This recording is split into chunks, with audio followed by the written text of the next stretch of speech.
No, I'm not a writer. Okay.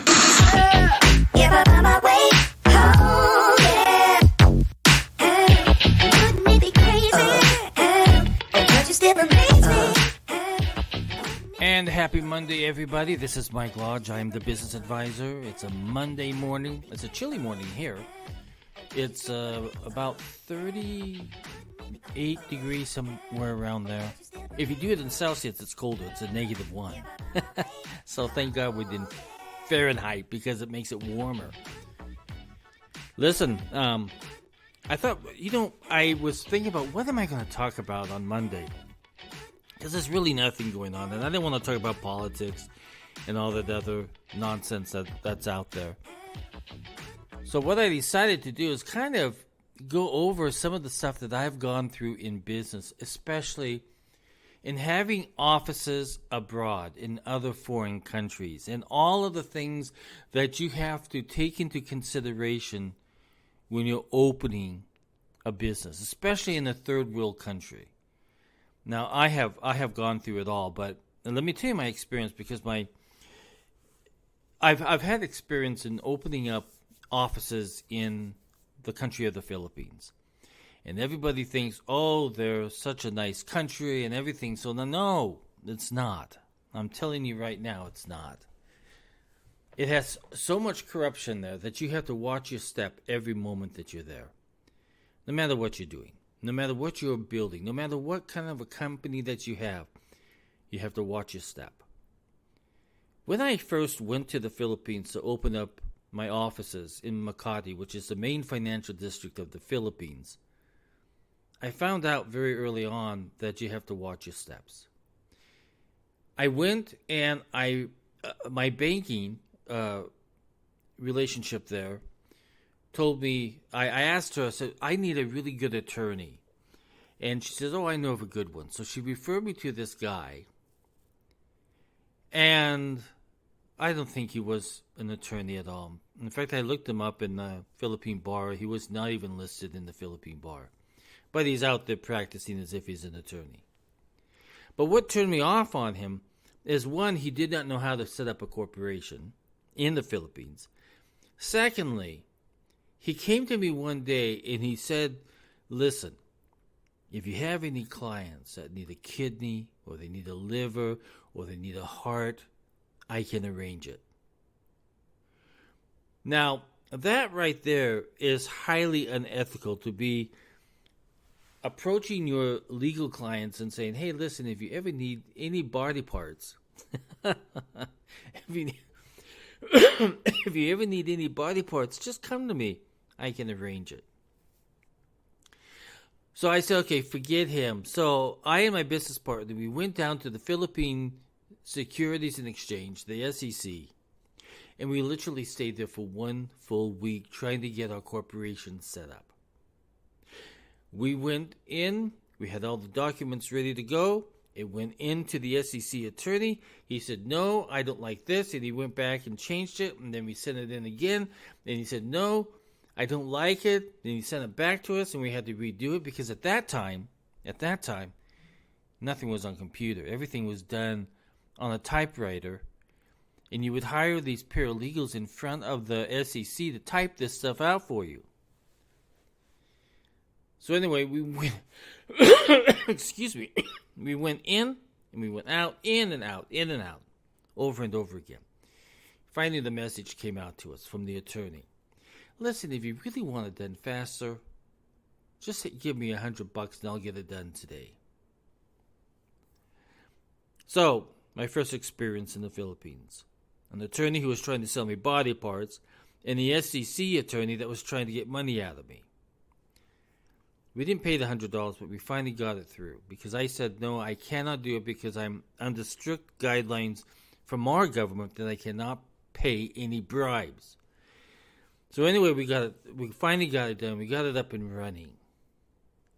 So we had our offices built out, and we had, all new walls put in, a new desk put in, and new computers put in.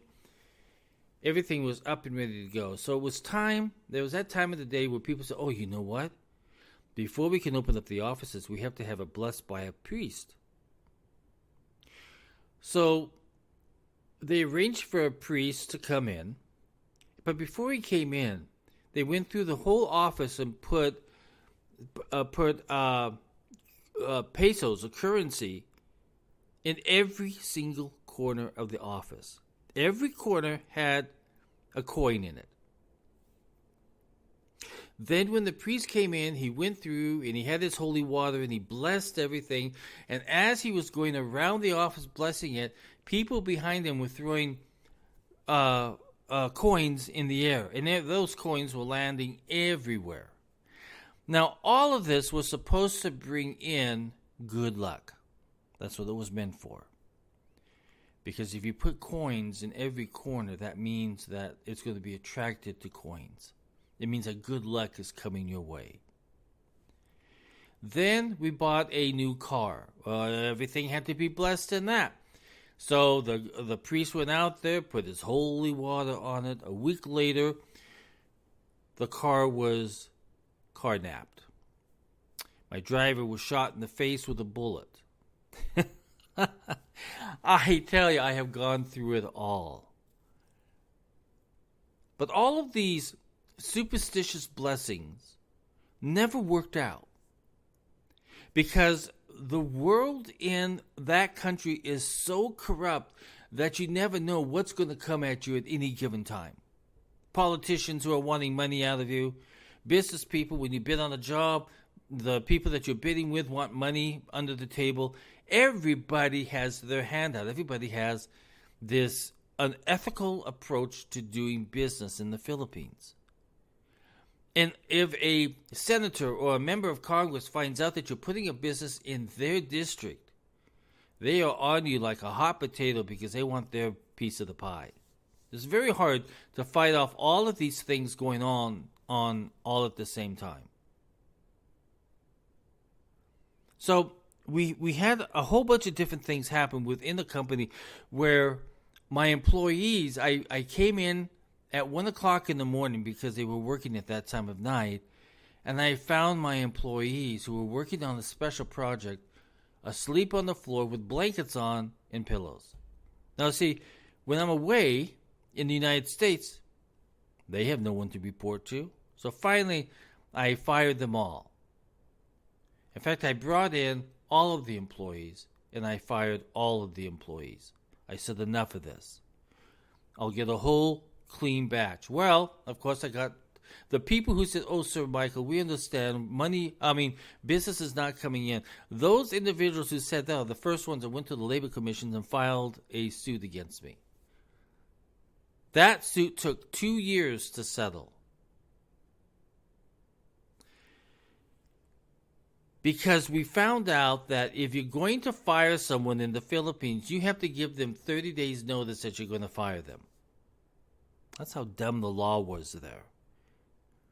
At the end of the year, you have to give them a 13-week pay. I mean, not a 13-week, but a 13-month pay. So you pay them all along through the 12 months, and then you have to add another 13-month to it at the end of the year. And a lot of companies said, you know what, we don't need this anymore. We don't need to put our business in the Philippines because it just is not a viable country. I have gone to meetings with people and literally fights broke out. One time I was sitting at this table, it was in the evening. My client didn't want to meet until he was filming a commercial. And he said, come on down to the studio and we'll meet there. Went down to the studio at about 11 o'clock at night. They were still filming. Sat down and I was sitting right next to the president and owner of their nation's, the Philippines sports channel. Had a really good talk with him. But all of a sudden, somebody came through and somebody didn't like what the other person said. And they literally picked each other up and landed on my table, and my table went crashing.